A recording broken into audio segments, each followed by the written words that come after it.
একটা বোলে 1.5 কাপ মতো ময়দা আর 3টে এগ দিয়ে আমি বানালাম কেকের ব্যাটারটা। সাথে বাটার, চকলেট আরও অন্যান্য কেক ইনগ্রিডিয়েন্টস, যেটা তোমরা সবাই জানো। থিকনেসটা এরকমই থাকবে যেন এইটা আমার টিফিন বক্স।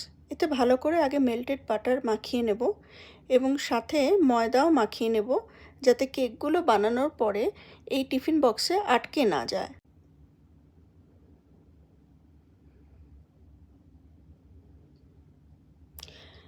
তারপর প্রত্যেকটা খাপে প্রায় হাফ মতো করে ভরে নেব আর 4 মিনিটে মিডিয়াম হিটে চালিয়ে নিলাম কেকটা।